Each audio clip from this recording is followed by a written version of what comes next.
What's good, Commanders fans, and Victory Monday, man. Hail to the Commanders. First dub as the Commanders. We are undefeated, man. We're going to do some NFC East talk a little bit here, too, man. Studs and duds. I'll probably be on here for like 45 minutes. Just want to chop it up with you guys.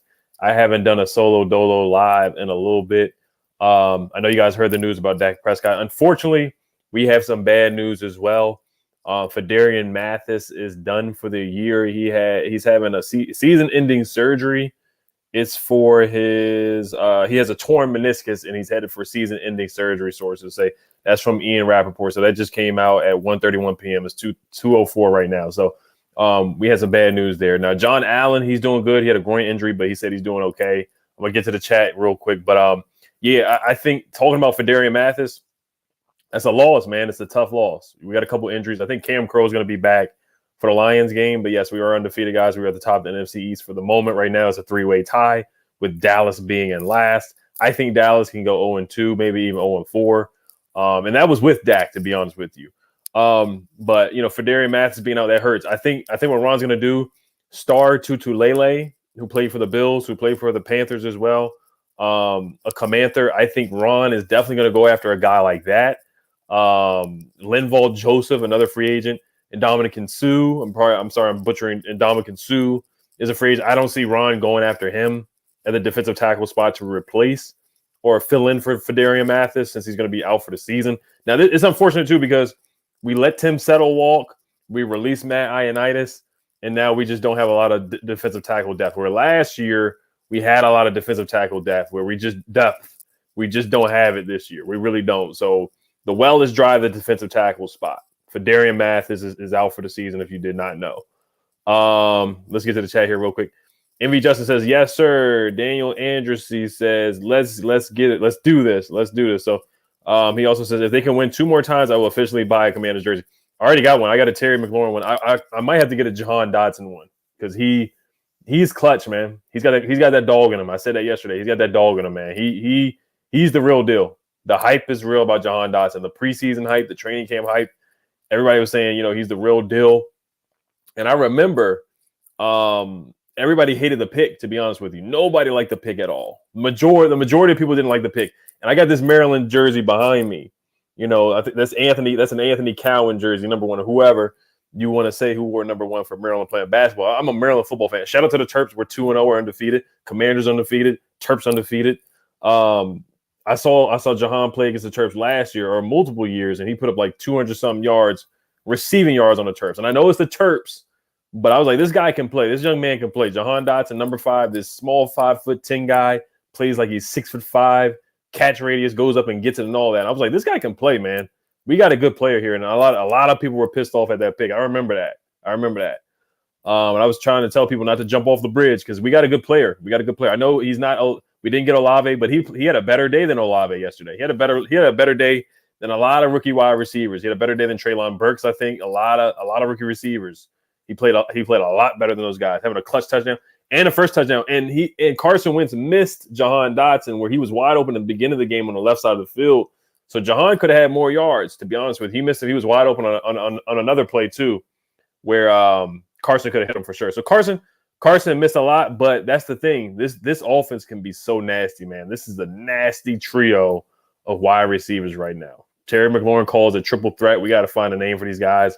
But I really think – I know it's early, and I called them a big 3. I know it's still early to call them a big 3. It's only been 1 game, but these guys can play, man. This is the best receiver core that we've had since Deshaun, Pierre, and Crowder, for sure. Easily. This is a really good receiver core. It's a scary core. And Cole Turner – Ron Rivera said Cole Turner most likely will be back against the Lions. We haven't even seen Cole Turner yet. We haven't seen Brian Robinson yet. They didn't even get the ball to Terry a lot. They didn't even get the ball to J.D. McKissick a lot either. So we have some weapons on offense. We have the potential of being a top 10 offense. I think we have the best wide receiver core in the NFC East, top to bottom. When you look at the 3 guys, you look at Dallas. I think they have the worst wide receiver core in the East right now. To be honest with you, the Eagles have a really good wide receiver core. I think we have the best wide receiver core.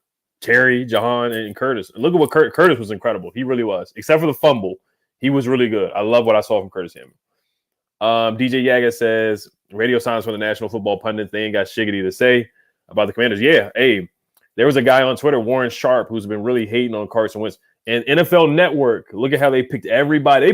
They picked the Jags. It was like 10 people, 10 analysts, and they all picked. It was like 9 out of 10 or 8 out of 10 picked the Jaguars to win in our house. And I was happy. I was so happy when I saw that. I was like, yes, keep picking the Jags. I love it. I love when we're the underdogs. I love when they don't pick us. I love it. I was hyped when they picked the Jaguars. Radio science for the national pundits. Yeah, there is. Warren Sharp, who's a big Carson Wentz hater. Look at the Colts. They had a tie. So Jim Irsay silent. All these haters silent on Carson Wentz. Silent on the Commanders right now. They ain't got nothing to say. I'm telling you. Abel Ambrosio says Victory Monday. Yes, sir. Victory Monday. That's what I'm talking about. Victory Monday, man. We take a nice victory lap. You got to enjoy all the victories. And I know everybody's gonna say it's the Jags, but the Jags they're a good team. They're getting better. They made a lot of additions this offseason. Devin Lloyd, Trayvon Walker's a good player. Josh Allen's a good player. Carson Wentz and the Colts, they lost to the Jags last year. So this was a revenge game for Carson Wentz. So I don't want to hear anybody just say it's the Jags. I don't want to hear that. Trevor Lawrence, he's getting better. He's an ascending quarterback as well. Travis Etienne is a good player. Christian Kirk is a good player. They have talent. Brandon Sheriff is a good right guard. They have talent. Doug Peterson is a Super Bowl winning head coach. So I don't want to hear that about the Jags. Corey Booker says we finally have a passing offense instead of a run offense.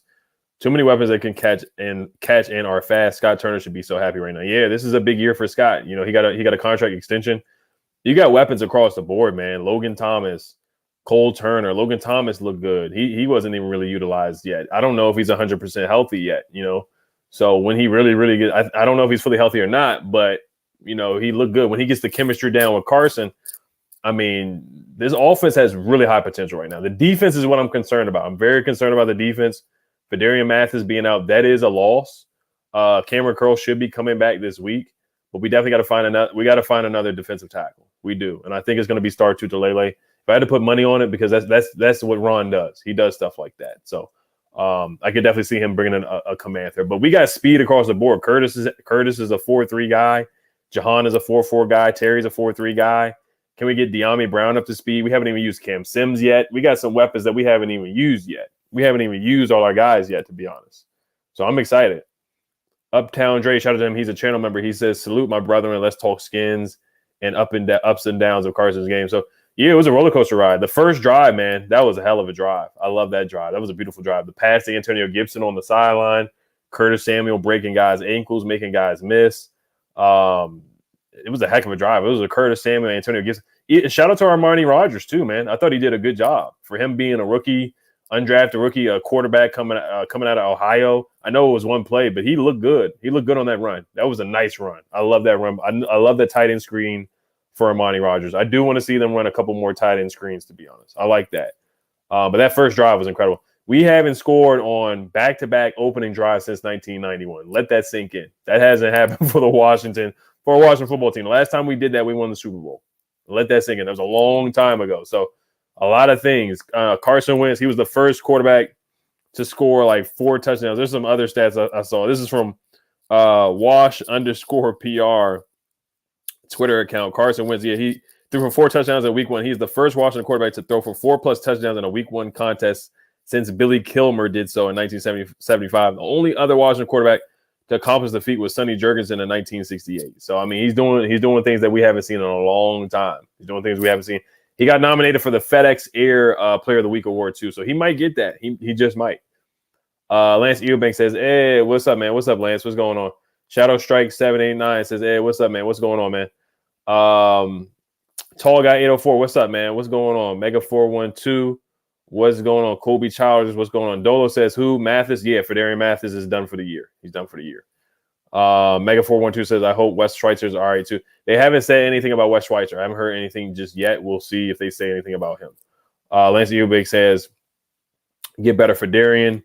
Lance Eubank says, Ron said he wants a young guy or 2 at DT. Yeah, it could be, you see what he did with the cornerback position with Wild Goose and Castro Fields, where he just he got guys that were later round picks that are low key guys. I could definitely see Ron doing something like that, but I don't see Ron getting a big name. Somebody like a Sue or Linval Joseph.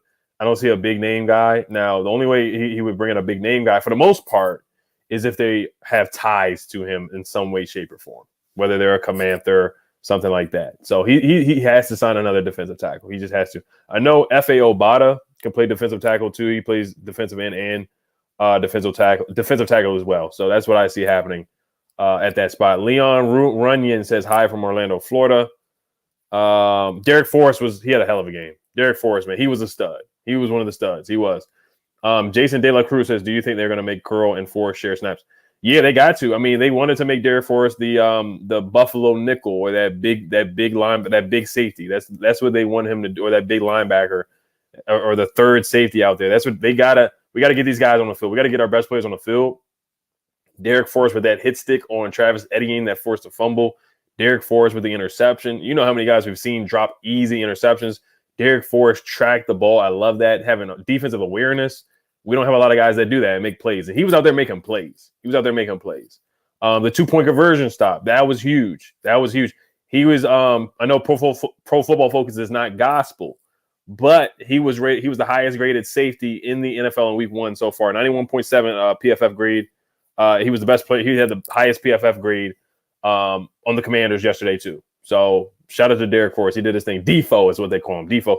I didn't want to call him Defo because I was like, we're giving a guy, and not saying he hasn't done anything, but we're giving a guy who hasn't really done much of a nickname, really. So I can't really do that. So, but now I see him play like he did yesterday, and sure, I'll call him Defo now. I'll call him Defo. But yeah, Jason, to answer your question, yes, I do. I think they're gonna share snaps. They're gonna have to. We got to get our best guys on the field. We got to get our best guys on the field at the same time. And Derrick Forrest has to play. He's got to play. Karam Curl's got to play.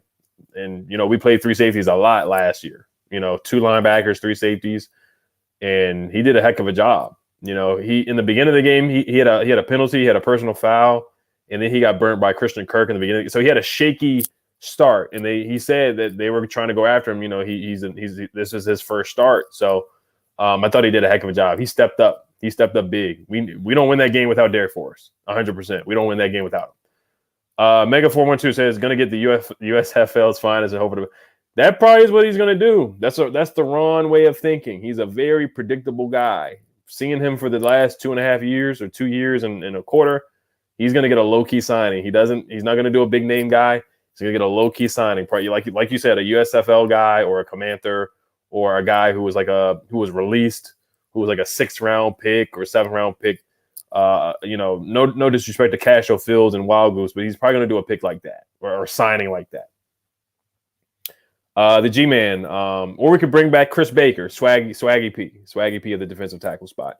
The G-Man says, yes, they did not go out there and add enough depth to that. But yeah, that's one of the things that they didn't do after releasing Matt Ioannidis, after letting Tim Settle walk. They did draft Fedarian, and they were like, okay, that should be it. But obviously, it's hurting. Our depth is hurting right now. It's hurting right now, the defensive tackle spot. Jay says Sue wants to be a coach, I think. Michael Cunning says, so we get an easy victory on the Cowboys. I'm not going to say easy. But we definitely should win. Honestly, watching that game last night, Dak was bad. He was awful, man. The interception into triple coverage, throwing behind CD where CD dropped it. He threw it behind Noah Brown on the 3rd down. There was a couple passes where he was behind for sure. So even watching that game and looking at their receiving core and look at their offensive line too, it's not even just about the receiver. The offensive line is bad, man. Their offensive line is really bad right now. Tyron Smith being injured. And they're going to rely on Jason Peters, a 40-year-old guy, to be their left tackle for the most part. Terrence Steele had a couple false starts. They're just an undisciplined team right now. Mike McCarthy's just an undisciplined head coach. They're going to lead the league in penalties again. This is probably going to be their 3rd year in a row leading the league in penalties. They got a rookie in Tyler Smith who's okay, but I think Montez Sweat should take advantage of him. So I think we should win that game in Dallas. I got to sweep them now. I really do. Honestly, before – I like their chances. I know they're going to get Michael Gallup back, but CeeDee, he's not a number 1, and he got exposed last night. CeeDee Lamb's not a number 1. I don't want to see him compared to Terry McLaurin ever again. I really don't. It's disrespectful when they compare him to Terry McLaurin. He's not a number 1. He's just not. The G-Man says, now it is coming back to bite us. Yeah, you're talking about the defensive tackle spot. Yeah, it kind of is. It is.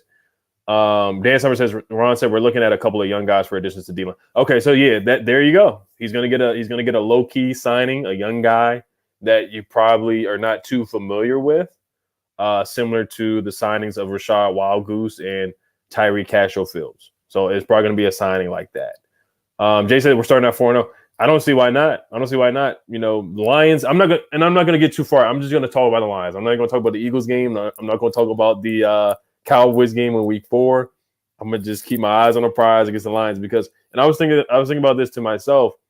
I don't want to say it's a trap game because at the same time, are we good enough to call any game a trap game? We're not good enough yet to say that.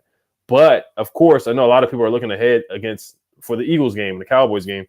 Obviously, because of the revenge game, Carson Wentz versus the Eagles going back to Philly. Or I'm sorry, this is at FedEx, so a revenge game against Philly. I know a lot of people are looking forward to that. And if we're 2-0 and the Eagles are 2-0, it's gonna be a big game. It's gonna be a big game. I wish they could flex games early in the year, but they don't do that. They only flex games later in the year because that should be like a 4:00 game, to be honest. Lance Eubank says Dotson put his haters in the grave. He did, man. He did. He put his haters in the graves for sure, man. He's legit. He's legit. Somebody says Smurfs 2.0, our receiving core. Tony P 56 says Scott Turner called a hell of a game yesterday. I think he did for the most part. I didn't like how he was not running the ball. I think Scott Turner is very finesse to me. He's very finesse. He's a finesse guy. He does like to pass a lot, which is the young way of doing things, the young coordinator way of thinking, which I like at the same time because we got guys that can get the ball, that can make something happen. Like we got yak guys now. We got guys that can catch and make something happen. We got a quarterback that can throw guys open. Like the sideline touchdown to Terry McLaurin, that was a beautiful pass. Where I like Heineke a lot, but that's something that we just didn't see much last year on the sideline. We didn't see that. That pass was either behind the receiver or get batted down for the most part. But that was beautiful to Terry. That was a beautiful way to bounce back by Carson Wentz. That 59-yard touchdown pass to Terry McLaurin, that was a beautiful pass on Shaquille Griffin, who is a good cornerback. I can't wait to see Terry versus Jeff Okudah. I can't wait to see that. They got another corner on the Lions. I forgot how to pronounce his name, but they got some good corners. They do. The Lions have some good corners, but our guys are better. You know, Darius Williams from the Jags, he was getting cooked by Curtis Samuel. They got a good team. They got Campbell. Tyson Campbell's a good corner for the Jags too. He's getting better, but Jahan Dotson just got the better of him on that last play, on that touchdown. So I thought when Scott, took off the training wheels from Carson and stopped doing that dink and dunk screen that got intercepted by Trayvon Walker, the little sideline to sidelines. He got a little when it was 14-3, 14-10, we were up. Scott got very conservative, and that's what grinds my gears about Scott Turner. He gets conservative sometimes, where we should have put our foot on their necks. We have the weapons to put our foot on necks. When we smell blood, we got to go for the kill. We have the offensive firepower to do that. I know we haven't had in a long time, but we have the offense to do that, where we can put people out of their misery. In my opinion, I really do. I think we can put up 25 to 30 points a game with it, or we should with this offense, with the elite. We got a number 1 wide receiver in Terry. We have a legitimate number 2 in Curtis, and we have a guy in Jahan where let's see what he can do. But Jahan looks like he can be a 1,000-yard receiver in the NFL, 100%. So we got some guys that can go. Logan Thomas. I didn't say Logan. I didn't say McKissick. I didn't even say Gibson. So we're talking about the receiving core. I didn't even talk about the running backs that can catch out of the backfield. So I mean, offense is legit, man. It's legit. But I thought Scott did a solid job for the most part. I just wanted him. I thought he put Carson in a bad spot, and I'm not taking any of the blame away from Carson on that screen pass that get intercepted by Trayvon Walker. But you're down by 1. Why are you not running the football? And I know people don't trust Antonio Gibson with the fumbling and whatnot, but Antonio Gibson is a really good player. He had a heck of a game yesterday. He had a really good game, and Gibson was a stud. He certainly was a stud yesterday for sure. Gibson had a PFF grade of 76.6 on offense. I think he was the highest graded guy on our offense yesterday, if I'm not mistaken. Like I said, PFF is not of the skill positions. Armani Rogers had the highest grade. Antonio Gibson had the second highest PFF grade yesterday, so he was a stud for sure. The catch on the sideline and the wheel route too. Before Curtis Samuel fumbled, that wheel route that was on the sideline, that should have been a touchdown drive too. So I mean, and I know the Jags, they gave us a lot of points. Like Eddie dropped an easy touchdown pass. Trevor Lawrence missed Eddie when he beat Jamin Davis on a wheel route for a touchdown. Marvin Jones dropped a pass. Trevor Lawrence, he missed a couple passes. William Jackson got super lucky when Marvin Jones was open down the sideline. I know Trevor Lawrence got hit, but Will Jackson got beat, man. Our corners are a little scary, but Scott Turner, I've had to give him a grade. I give him a B+. I give him a B+ for sure. I thought the 2 opening drives were perfect. Those are the best drives I've seen from a Washington team in a long time. Rufio says watching first game of the year. Mega 412 says we have one of the best offenses on paper in the league. I think we do. That's 100%. I think we got a legit wide. I think we have a top 10 wide receiver core. I think we do. Corey Booker says new name for them is Posse too.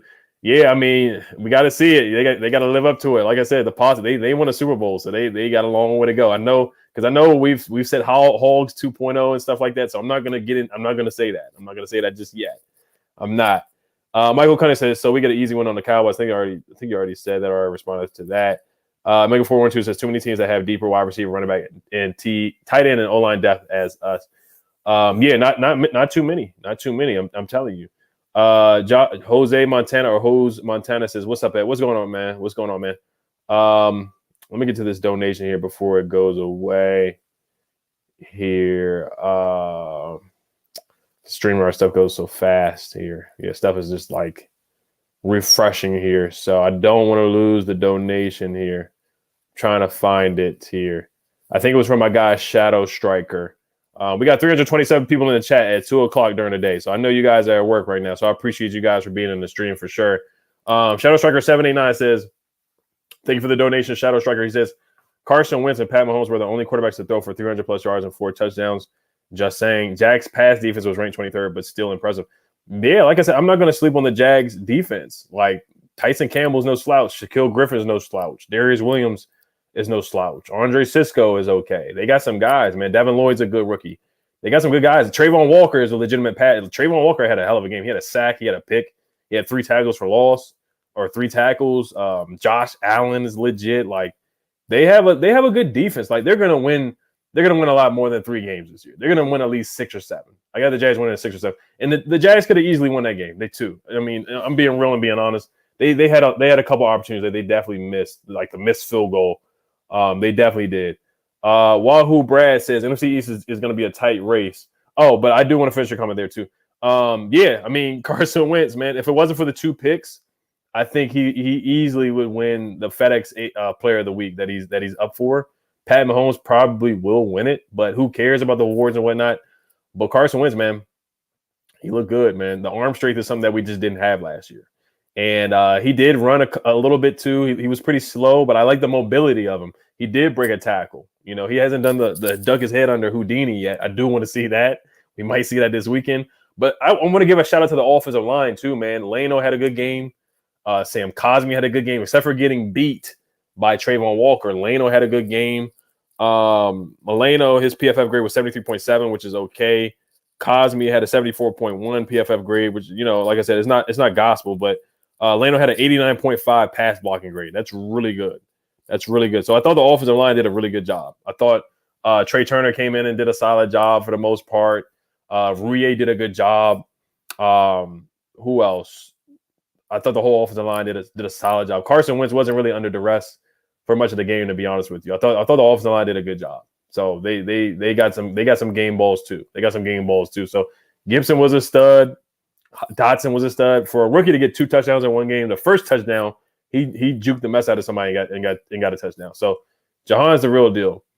Hassan Moore says Dak is not it. It's showing he's never been good without weapons. Overpaid quarterback, and he's not elite.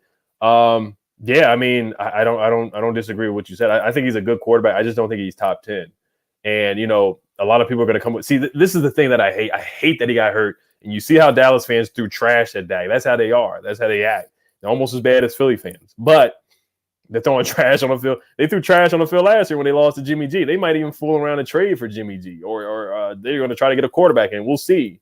You know, they need somebody because Cooper Rush ain't it. Cooper Rush, isn't he the quarterback that threw the ball at Jerry Jones at training camp or something like that? Like he threw the ball. Like Jerry Jones was sitting up high in that little thing or that box in training camp. I think Cooper Rush threw the ball at Jerry Jones, and Jerry Jones is sitting like all the way over there, and the field's like right here. But Dak's a good quarterback. I think he's a good quarterback. I think you can win games with him. But when it comes to pressure, he folds under pressure. When he plays better teams, when he plays against better quarterbacks, he folds. He folds right into place where he really is. He is similar to Kirk Cousins in a sense where, you know, he's going to get a lot of yards. He's going to take you to the playoffs here and there. But at the same time, you know you're not going to get past the first round. You're just not. There's a ceiling to Dak Prescott. Last night, he was awful. He was terrible.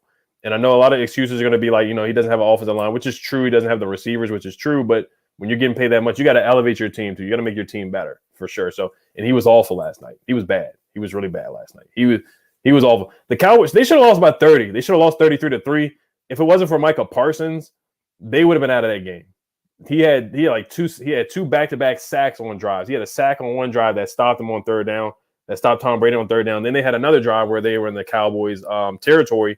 They had to settle for another field goal. And then the kicker missed one of the field goals. The Buccaneers should have won 30-3. They should have won by like 30 points. It shouldn't have been 19-3. Like the game was way worse than what the score indicated, 100%. So, yeah, I mean, and honestly, you have to ask the question now: is Dak injury prone? Is he injury prone? You have to ask that question now, because not only was it that, and this is the thing about Carson. Like, people trash on Carson so much. 2019, Carson had zero receivers. I think Alshon Jeffrey was in and out of the lineup. They only had Goddard. They had Zach Ertz. He had to throw the ball to Boston Scott, Miles Sanders, and he led the Eagles to the playoffs. And remember that game it was an NFC East showdown, and Dak Prescott had a shoulder injury. They lost to the Eagles. Then the week after, they play us, and they win 47-16. So Carson Wentz stepped up in a big moment and won that game. But you do have to ask yourself now, or the Cowboys, is Dak injury prone? You know, you got the ankle injury. Now you got the finger injury. Last year, he missed the game where Cooper Rush had to come in. He's missing time, man. He's really missing time. So, like I said, I wanted to beat them with Dak. And watching them last night, they look like the worst team in the NFC East. Like the Giants, I got to give the Giants a shout out. I really do. I hate to say it, but Saquon Barkley's the real deal. When we play them, we have to stop Saquon Barkley. The Eagles, AJ Brown did look good. He had a heck of a game. Jalen Hurts looked good as a runner, as he always does. Miles Sanders had a good game. Devontae Smith didn't catch anything, but we got to look out for him too. So the Eagles look good. They look. I know it's the Lions, and we can't sleep on the Lions. They won 38-35, but you know the Giants. They surprised. They got a new coach, Brian Daboll, and the defense is okay. Their defense is solid. So Saquon, if they can ride the back of Saquon, then the Giants can surprise some people. They surprised me by beating the Titans. Now the Titans, they lost AJ Brown. Julio Jones is gone, and then you know they just don't have much of the receiver position. So, but I'm not going to take anything away from the Giants. The Giants look good. I'm not going to lie to you. They look good. The Eagles looked okay. Their offense looked good, but the Eagles defense got cut up. I will say that. They did get cut up. James Bradbury had a pick six. I did see that. Darius Slay had a couple of good plays here and there. You know, they still got Fletcher Cox. Jordan Davis is a good run stopper. So the NFC East, man, watch out, man. It's not the NFC least this year. And we do play the AFC South, which is terrible. You look at Houston and the Colts, they tied yesterday. So we still got to play those two teams, man. But yeah, we got to take advantage of this. Like I said, I wanted Dak to be healthy. And like I said, after watching that game, I was like, yeah, that offensive line for the Cowboys is terrible. The receiving core, CeeDee Lamb's not a number one. They were just getting exposed. They really were. Trayvon Diggs got cooked by Mike Evans. Anthony Brown was getting torched all night. I was like, oh my gosh, I can't wait to play the Cowboys. I wanted Dak to be healthy. I'm pissed off that Dak's hurt now. I really am, because I don't want them to use that as an excuse. When we go into Dallas and beat them, they're going to use that as an excuse. I already know what it is. O'Shea Play Cousin says we should sign Livewell Joseph. I did talk about that earlier, but Ron Rivera he's not a guy that's going to go after a big name. That's just not what he's going to do. He's going to get a young guy or that we never heard of or we're not too familiar with, or he's going to get a Comanther. So it's take your pick. Take your pick. Just Man said CeeDee Lamb is a one. Did you see a number one last night? You tell me. Did you see a number one receiver last night? I didn't see one. I didn't see one last year either, to be honest. I saw a good number two, but I didn't see a number one. I don't think Terry's better than him. AJ Brown's better than him too. So take that says exposed. Kenneth Rice. Robert Parrish says, hey, you think linebacker will be a point of importance in the 2023 draft? Yeah. I don't know, because they ignored it this year. They ignored it this year. So the way they look at the linebacker position, they want three safeties out there. And if Derrick Forrest plays like he did yesterday consistently through the rest of the year, then they'll probably be okay with bringing Jamin Davis. Of course, they're going to bring Jamin Davis back, but they'll probably be okay with Jamin and Cole Holcomb being your starting two linebackers. And Bostic, they love Bostic, so they're probably going to bring him back next year. And they love David Mayo too. They may draft a linebacker like in the later rounds or something like that. But other than that, I don't really see them. I think they're going to make moves. Like we know how this front office thinks now. We know how this staff thinks, and that's the way that they move. They're very predictable. So I don't really see them going after a linebacker. If I'm being honest, I would say maybe in the third or the fourth round, but I don't think they would. I don't think they would try to sign a linebacker in free agency. I think they would just draft somebody. If I had to guess, looking into the future, probably like a third round, fourth round linebacker, something like that. That's what I would think. But Jamin, to talk about Jamin Davis and linebackers real quick, Bloodshot Sports, that's my guy. Make sure you guys sub him up. He's a Commanders YouTuber as well, so shout out to him. He makes really good videos. That's my guy. Thank you for the donation. But Jamin Davis, I think they put him in some bad spots yesterday. Like him guarding Christian Kirk was not fair. I'm not gonna call him a dud, but I got some of his PFF grades too. Jamin was and his coverage grade was a 29.3, and that's because he kept getting cooked by Christian Kirk. But he shouldn't be guarding a wide receiver. He really shouldn't. And I know you do got linebackers. They're gonna have to guard receivers. They're gonna be put in tough spots. But it wasn't the best. It wasn't the best. And then he did get cooked by Kenneth Gainwell too, where PFF probably counted that too, where Kenneth Gainwell was wide open for that touchdown. I'm sorry, not Kenneth Gainwell. Eddie was wide open for that touchdown, but Trevor Lawrence overthrew him. So we got lucky right there. So they probably counted that too. So Jamin Davis, he did get beat a couple times. Now, the good for Jamin Davis, I thought he did a solid job rushing the passer, where he got a 76.7 PFF grade in that. His run defense was solid, 76.1. He got a grade on that. Tackling was a 51.5. Overall, he had a 45.9 grade all day. Now, duds, Kendall Fuller was awful. He got beat by Christian Kirk. Then he had a couple of penalties. I think one of the penalties was a bogus penalty call, in my opinion. I thought the pass interference on Bobby McCain was a phantom call too. I didn't like that call either. But Kendall Fuller, he was getting torched. He got torched a couple times. He was our worst graded defender. He was a dud yesterday. 32.6 PFF grade overall. Coverage grade 31.9. Run defense 47.7. Everything was just bad across the board. William Jackson was one of the worst. Yeah, he wasn't one of the worst, actually. William Jackson did get beat a couple times too. But in the second half, I think they both did better. I think our defensive line as a whole was getting after Trevor Lawrence really good in the second half. Daron Payne was a stud yesterday too. He had a sack, had a couple pressures, had a couple bat downs. We haven't seen some bat downs in a little while. That's stuff that we did in 2020 where Montez Sweat was just swatting every pass down. Like Daron Payne did that yesterday twice. So that's the defensive line that we know. That's the defensive line that is living up to the hype. And Daron Payne, he wants to get paid. So are we going to pay him or are we going to bring him back next year? So I think he had the best game on the defensive line yesterday. Him and John Allen were really good yesterday. They both were studs for sure. Bloodshot Sports says, Jahan, baby, work to do, but good win. Yeah. Jahan's the real deal, man. He's got that dog in him. I'm telling you, like him and Terry and Curtis. And I'll throw in Cam Sims too once he gets involved in the offense. And maybe Diami a little bit here too, man. We got some depth at the receiver position. We got some guys that can get open, man. Like it's pick your poison right now. Like it's not just Terry and everybody else. Not Terry and Isaiah Wright and Dontrell Inman. It's Terry. You got Curtis. You got Curtis cutting people up, breaking people's ankles. You got Jahan on the other side getting open. Jahan got missed twice yesterday by Carson. I know Carson's probably looking at the tape. And you could argue that Carson's chemistry with Jahan, I'm not going to say his chemistry with Jahan is better yet. I'm not going to say his chemistry with anybody is better just yet, even though he was targeting Curtis a lot in the beginning. I'm not going to say he was targeting him too much, but he was really going at Curtis for the most part. I was like, where's Terry at? But I didn't get to see, the film if they were really trying to lock down and take Terry out the game. But you can't do that anymore. You can't be like, I'm just going to take Terry out of the game anymore. You got to worry about Curtis beating you for a 40-yard pass. You got to worry about Jahan beating you for a 50-yard pass down the field. So we got a legitimate wide receiver core. I think we have a top 10 wide receiver core. I got to look at the lists, but I think they're up there, man. I think they're up there. They got the potential to do that, but Carson has to be consistent. It's on Carson, and Carson looked good. He's going to unlock these guys. John Bates too. Yeah, he disappointed me with that drop. He did piss me off a little bit.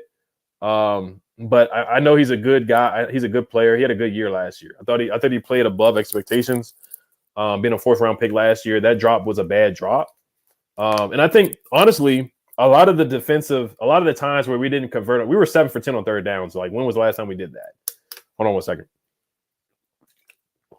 Got to drink a little bit. I don't have my secret stuff right now, but I had to get a little drink. But John Bates, yeah, the drop was disappointing. It was on the third down.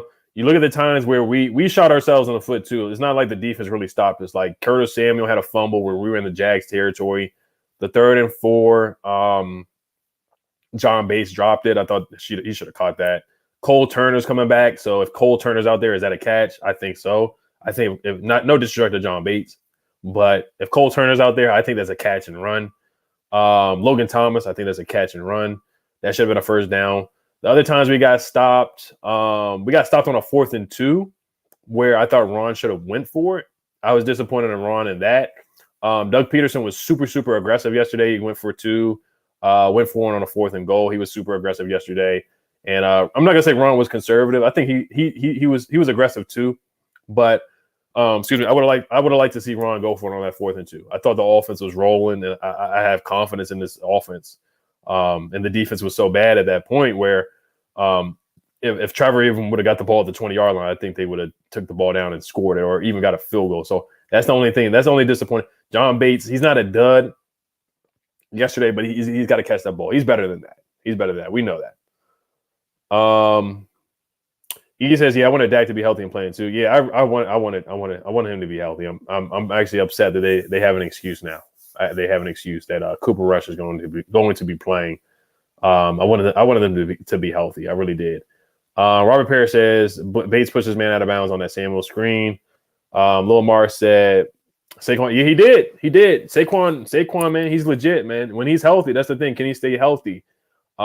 He's your best player. You know, I don't know what's going on with Kenny Galladay and other guys that you picked up. He might be a free agent bust signing Kenny Galladay.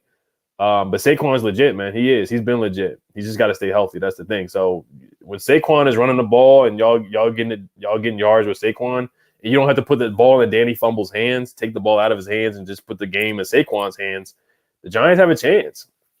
They have a chance. I had the Giants going like 5-12 or 6-11.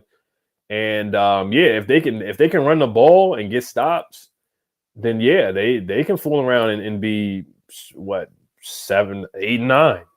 I wouldn't be surprised they're 8-9 if they can ride it back at Saquon, or fool around and be 8-1 or something like that. To be honest, just get the ball out of Daniel Jones, Danny Fumble's hands. Do not put the ball in his hands. Do not make it where you have to rely on Daniel Jones for sure. Carl Anthony, he sent me a Cash App. Thank you, man. I appreciate that, man. I appreciate that. If you want to send something on Cash App to the channel, that's my guy, Dubs Family. That's my guy, Dubs Family. Make sure you guys sub up Dubs Family on YouTube. He's a family account. He does Commander stuff too as well. So Frost 40 Below says CD can't even catch the ball. Shout out to my guy from Snowfall, Franklin Saint, in the profile picture there. You know, I built this stuff, man, brick by brick. I built this. Shout out to Frost 40 Below.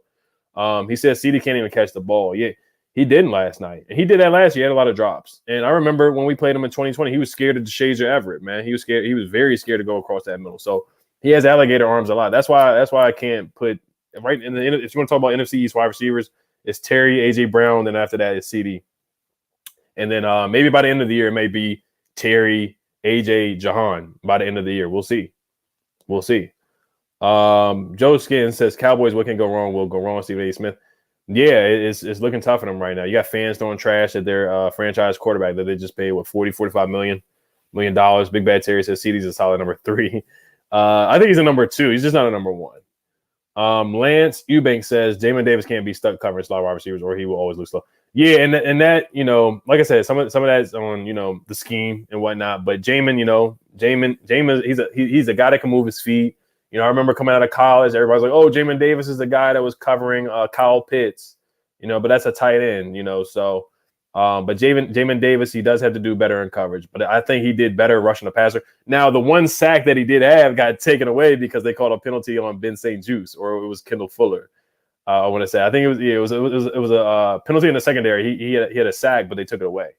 But other than that, I thought he had an okay game. It's still a learning experience for Jamin Davis. So, I don't want to see him matched up against Amon-Ra St. Brown on Sunday. I don't want to see that. I don't want to see him matched up against DJ Chark either for the Lions. I don't want to see that at all. DeAndre Swift is a tough matchup, so he's got to be ready. Daily Grass says, when we get Brian Robinson back, we can really make threats with the RPO. Yeah, that's the thing, man.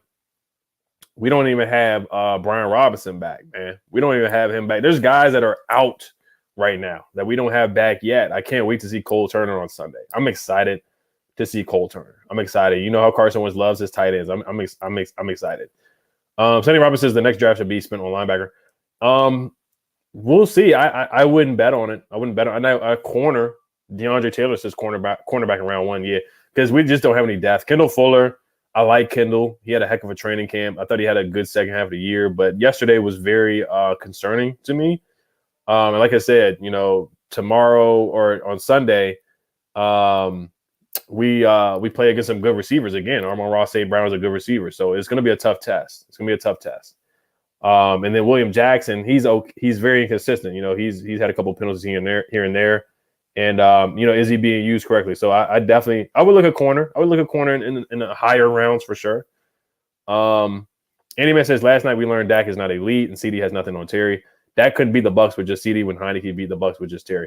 Last night, they didn't look like they can beat anybody. I'm being dead serious. Like they have the worst roster on paper in the NFC East. And I'm not even joking seriously. Like, their offensive line is the worst offensive line in the NFC East. Their wide receiver core is the worst offensive line. Their wide receiver core is the worst wide receiver core in the NFC East, in my opinion. Like, the Eagles core is better. Our wide receiver core is better. Our offensive line is better. The Eagles' offensive line is way better than the Cowboys.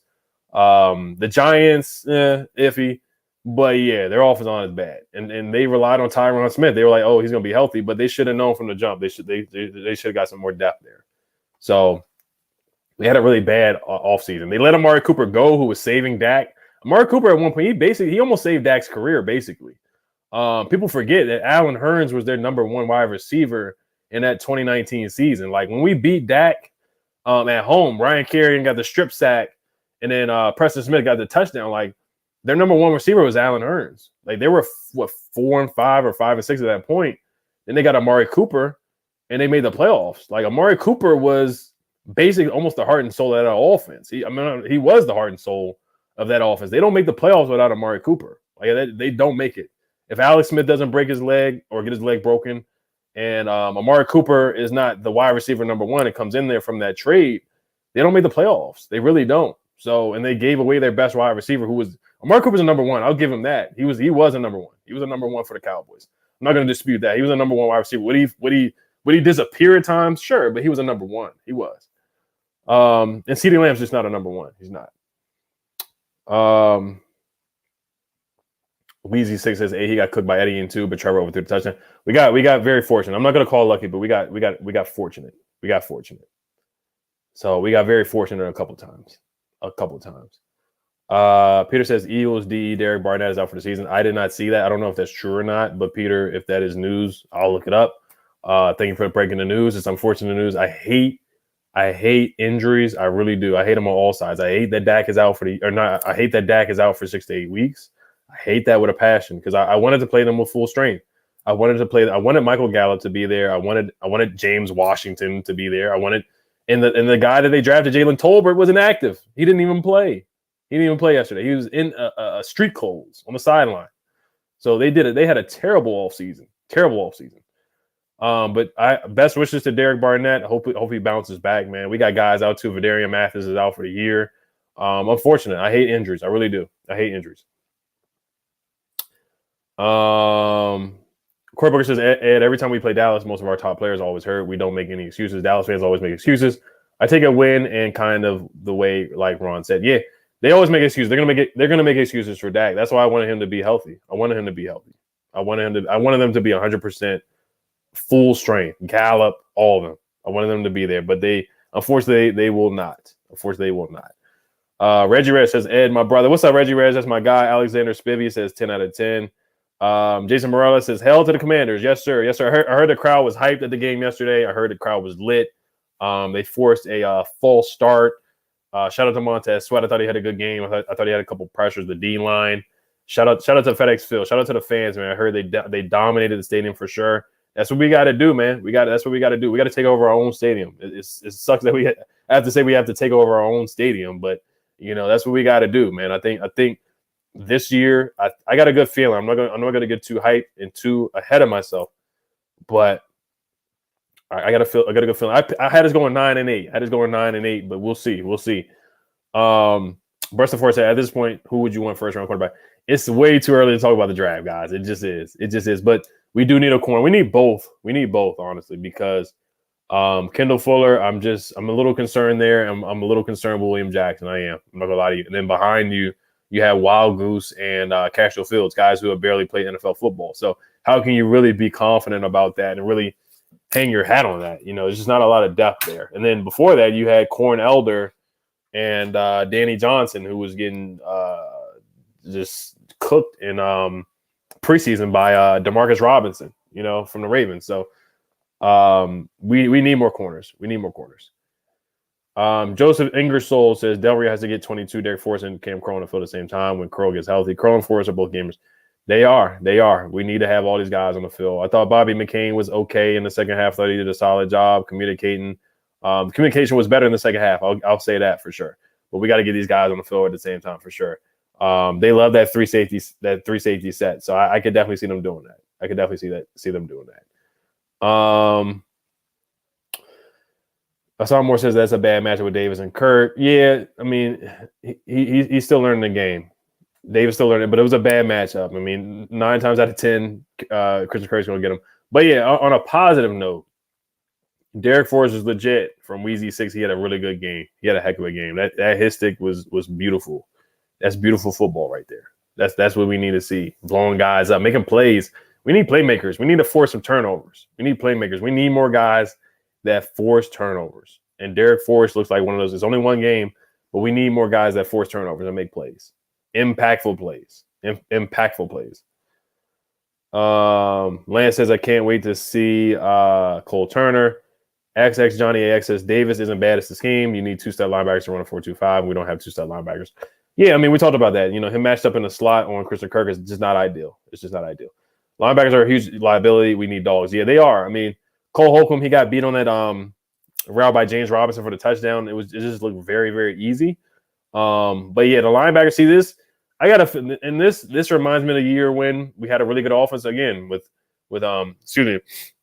Crowder and Deshaun and Pierre. Our defense wasn't good. And we had problems at the defensive tackle spot. Now, Chris Baker did a good job, but it just feels similar where our defense wasn't good, but our offense was just a high-powered offense, where we had 3 legitimate receivers. We had good tight ends, and we don't have a Jordan Reed or a Vernon Davis, but, Logan Thomas is a darn good tight end, and we still haven't seen what we got from Cole Turner. So just the defense is not – we had Mason Foster, our linebacker, and, shout out to my guy DJ Swearinger, but the defense just wasn't good. When we had a good offense, we didn't have a good defense. Or our defense was one of the bottom teams in the league here.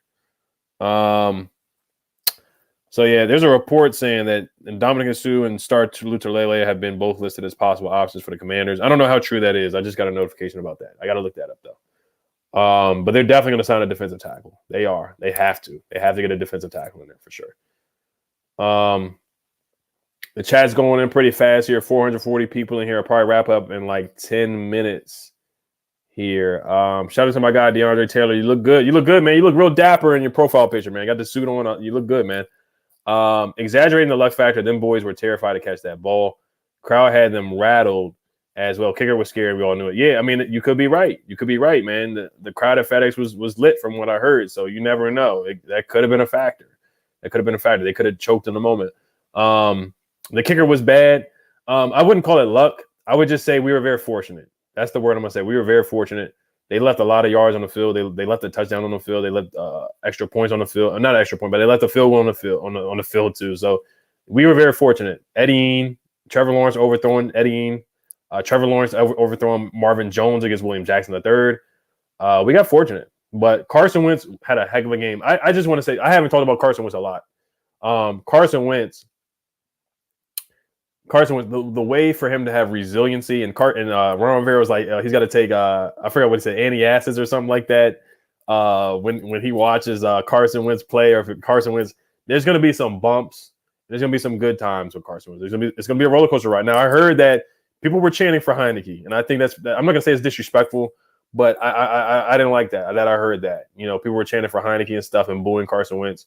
You guys got to have some more patience. You got to believe in Carson Wentz. And I know Carson Wentz, he's had a shaky, track record the last couple of years, but for the most part, Carson's been a good quarterback. 2019, he had a good year. Last year, 27 touchdowns, 7 picks, top 10 in quarterback rating, number 9 in QBR.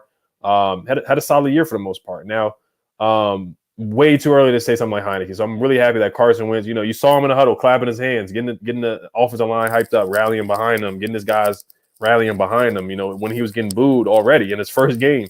But rightfully so. It was a bad pass. The Tyson Campbell interception was a bad interception too, but it's the resiliency. And that showed me something from Carson Wentz.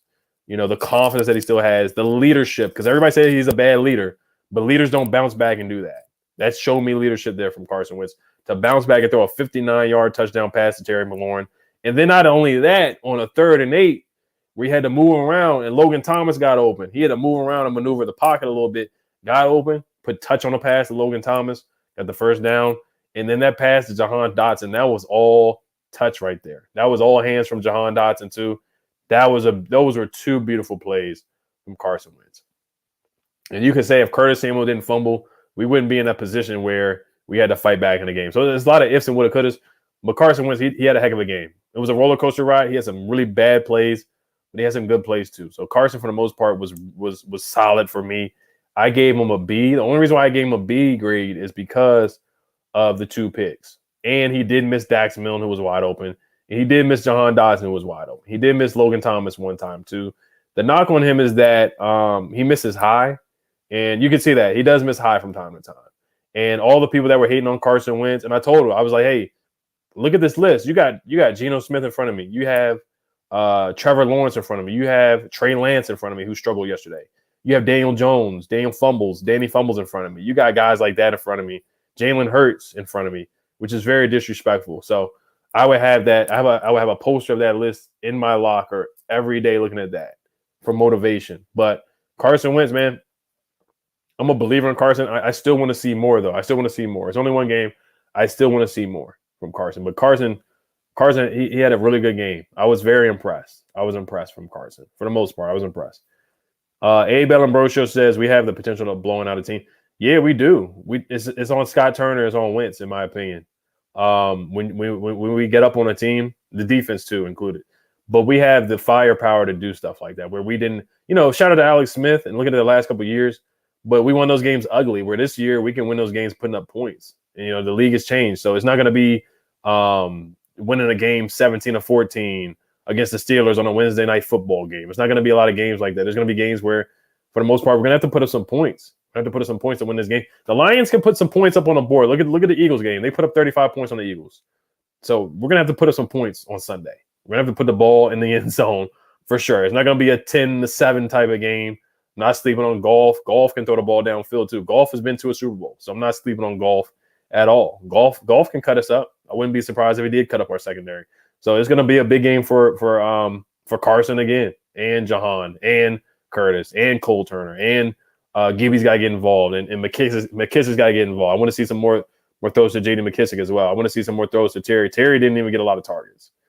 So yes, we do have potential of putting some teams in the dirt this year. We do have potential of putting teams in the dirt this year instead of nail biter games for sure.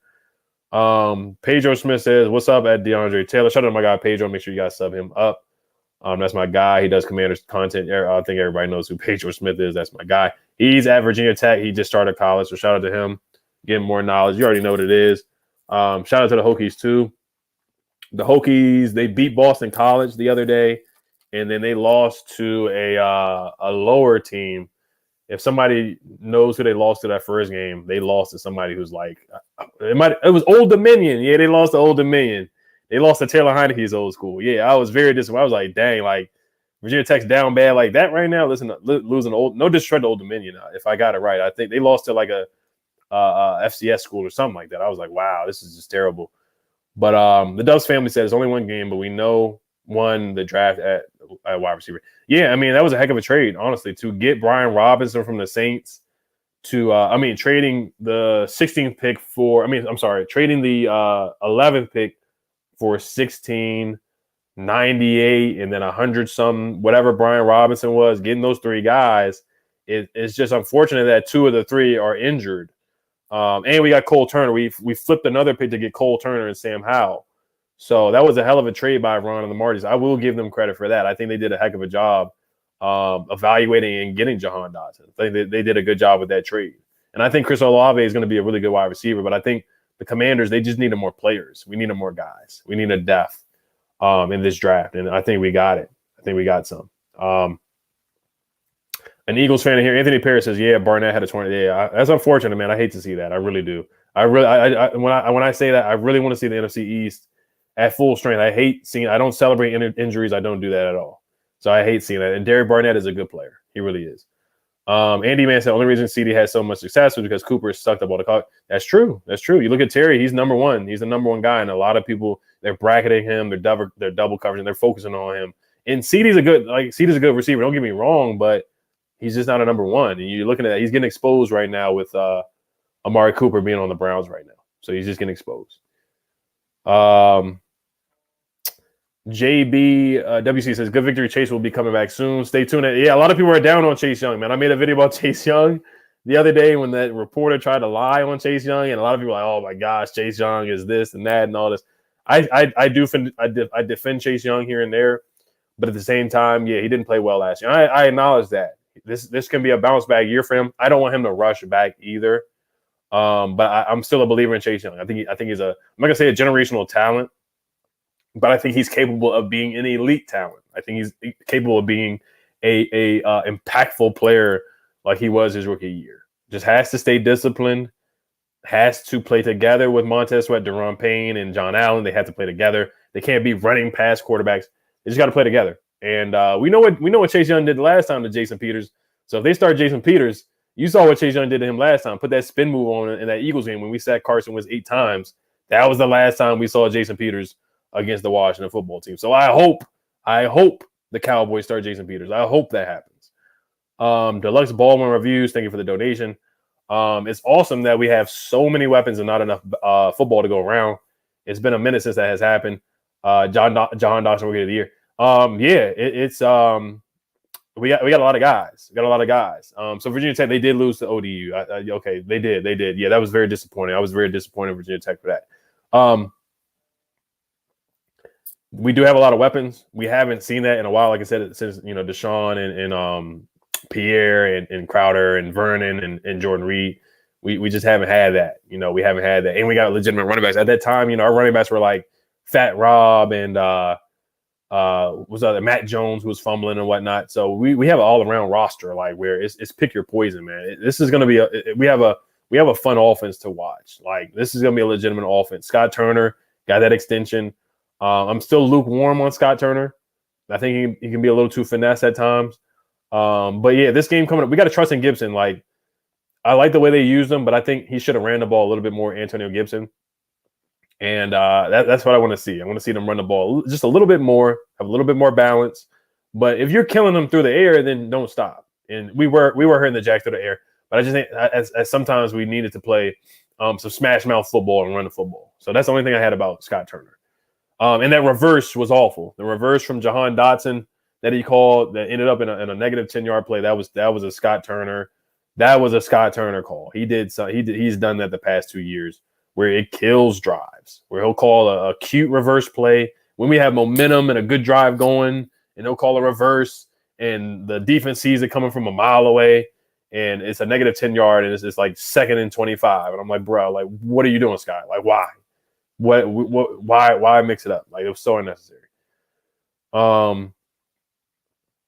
Gray Lancaster says, what's you with Chase Young and Cam Hurt?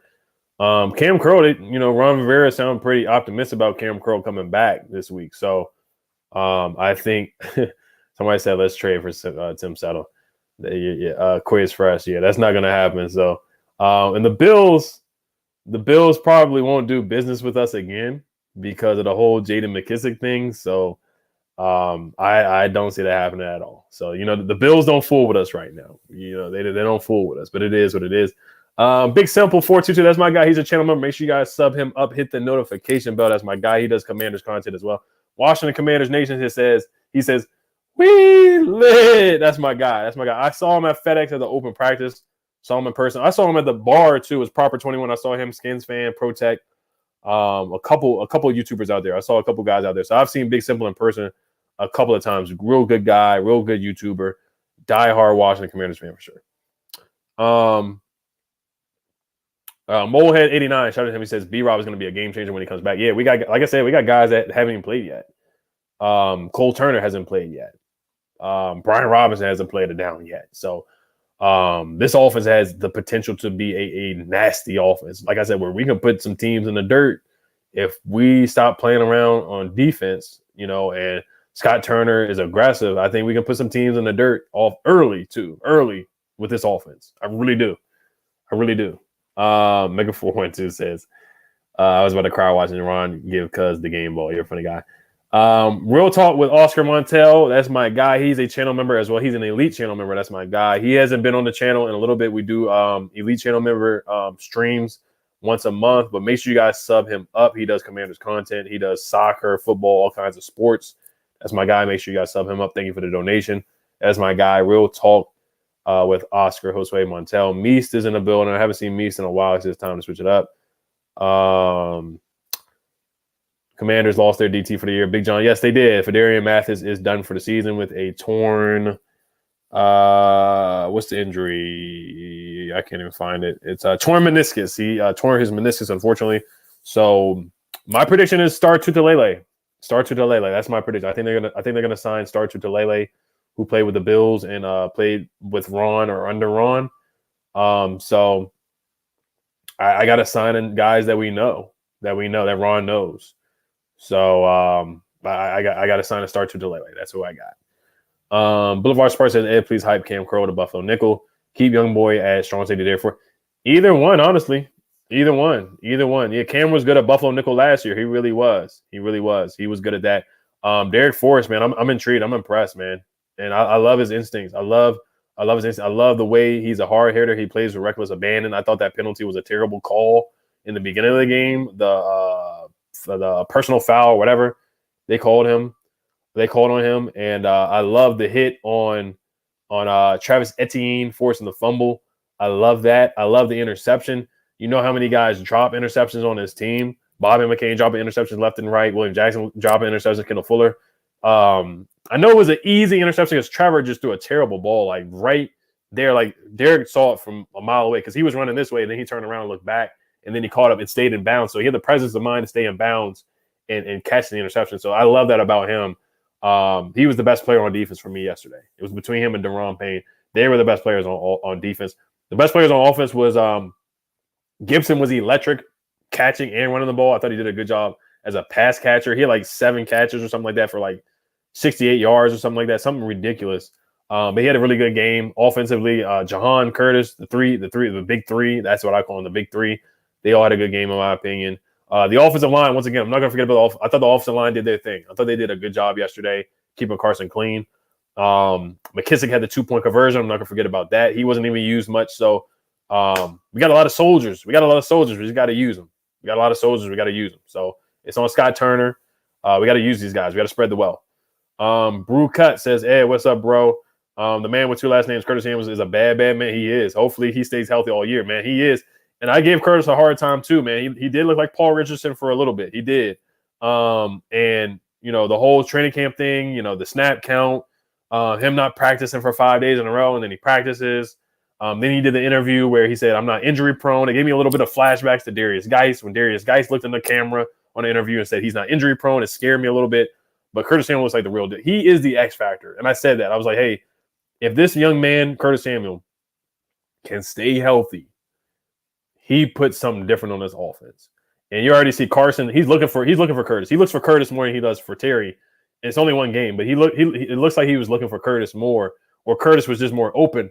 But it looks like Carson, he wants to get the ball to Curtis. It looks like in his mind, he's looking for Curtis. So Curtis, he looks like the real deal. He does. He looks like the real deal, man.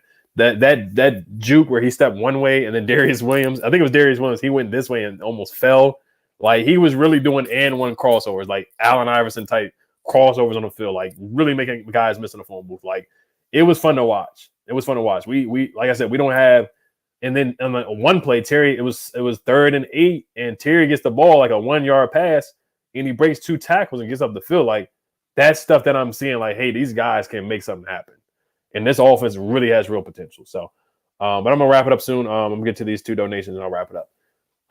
Carson Rivas says, As a 21-year-old Washington fan, this is the most dynamic I've ever seen a playbook in a game. Yeah, it is. The two opening drives, I've just haven't we just haven't seen stuff like that frequently.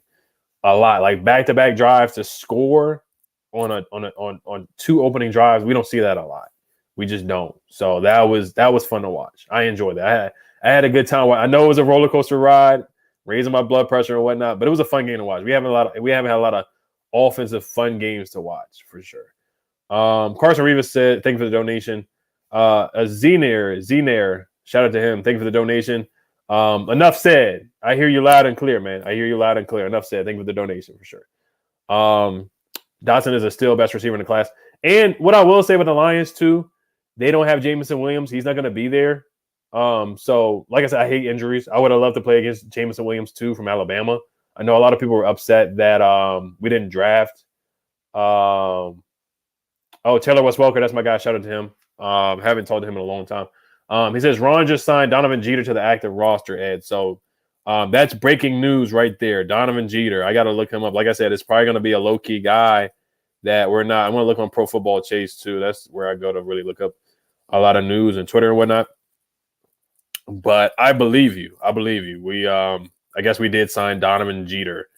So I got to look him up. I'm going to try to make a video about this guy sometime today. I got to do my research on him. If we did sign Donovan Jeter. Taylor is right. They did sign Donovan Jeter to the active roster per league source. Aaron Wilson also said this as well. Donovan Jeter went to Michigan. He was an undrafted free agent as well. He went to Michigan. I'm trying to look up some stats for him, but like I said, this is probably something I'm gonna have to do on a separate video just to talk about Donovan Jeter because like I said, I'm not too familiar with Donovan Jeter, to be honest. I'm just not. Last question, Andy Man. Thank you for the donation. He says, as of right now, where you got us landing in the East? Right now, man, I think it's a golden opportunity. I think right now the Cowboys are the worst team in the NFC East, and I think even with Dak Prescott, I think they were the worst team in the NFC East just because their offensive line was awful. The receiving core was bad. Anthony Brown was getting cooked. Their defense couldn't stop the run. Not only was their defense getting cooked through the air, but they couldn't stop the run. Leonard Fournette was doing whatever he felt like doing. And honestly, looking at the Cowboys' defense from last year, they created a lot of turnovers. If they're not able to create turnovers, then you can move the ball on the Cowboys. If you're just physical with them, basically what the Niners did, they just bullied the Cowboys. They were more physical than the Cowboys. And you got to be more disciplined than them too, because they're going to get penalties. That's just what they do. They're an undisciplined team. But right now, man, I don't see. I think it's us and the Eagles right now. I picked the Eagles to win the division before the season started. You know, teams don't win back-to-back NFC East titles. It just doesn't happen. And once again, the Cowboys are not going to win back-to-back. So now, what is it, like 20 years since somebody won back-to-back, or like 15 years, something crazy like that? Probably like the Eagles with Donovan McNabb. I think it's the last team to win back-to-back NFC East titles, division titles. So once again, it's going to happen. Like no team's going to win back-to-back. So right now, I got us with the Eagles. It's between us and the Eagles, in my opinion. But I'm not going to sleep on the Giants either. Lance Eubank says Derek Jeter. I'm not Derek Jeter. Donovan Jeter is not bad. Okay, I believe you. I'll look him up. Carson Rivas, thank you for the donation, for the second donation of today. He says, how do you think Dak's injury will shake up the NFC East? I think they're the worst team in the NFC East. I just do. I think they're the worst team. I honestly, like I said, I think after watching that game last night, I know it's the Buccaneers. They're a good team, but just looking at the way they played football, they were really bad last night. And the injuries to Tyron Smith, their offensive line was a little shaky before the season started. They got rid of Amari Cooper. They traded him for peanuts. CeeDee Lamb's not a number one. They drafted Jalen Tolbert. He's inactive. He was a healthy scratch yesterday or last night. They drafted him in the third round. And their defense, they didn't really make any upgrades to their defense. I mean, Micah Parsons saved them last night. They should have lost 33-3. It should not have been 19-3. If you watch it should have been 33-3. If it wasn't for Micah Parsons and that missed field goal, it should have been like 33-3. The game should have been over in the second quarter. Technically, the game really was over in the second quarter, but and Dak was bad. Like you couldn't even blame the offensive line on Dak either, because I mean you couldn't really blame the offensive line too much because Dak was throwing behind guys, so a lot of it was on him too. But yeah, Cooper Rush, he's okay. He's not a bad backup. I don't think he's better than Andy Dalton, to be honest. Cooper Rush did win against the Vikings last year, So I'm not gonna sleep on Cooper, but I got it. It's between us and Philly right now. It's between us and Philly. And once again, if Saquon's gonna play like that every game, then I wouldn't sleep on the Giants. They cannot rely on Danny fumbles. They just can't if the Giants want to have a chance in winning games this year. Last one from Brooke Hutz. He says Daron Payne will now get his payday. I hope so, man. I'm rooting for him. He's playing determined. He's locked in, man. He's locked in this year. So it looks like he's in good shape. He's locked in. Last year we had the squabble on the sidelines. Him and John Allen are playing really well together in one game. So Daron Payne, we've never questioned his talent. He's uber talented. He can get to the quarterback. He can stop the run. He can fill in gaps. Like Daron Payne looked good, and he's swatting down passes. So he was impactful. He made plays. I guess Ryan Kerrigan, Adam Zagonia, and Warren Sapp must have got through to Daron Payne in the offseason. So, all right, you guys, I'm going to wrap it up, man. I'm going to try to make a video about Donovan, Derek Jeter, and they probably will sign another defensive tackle. So, all right, you guys, undefeated, baby, undefeated. Enjoy this win. Victory Monday. I will be making a preview video as well. Like G-Man said, don't forget to leave a like. All right, you guys, Hail to Commanders. Peace.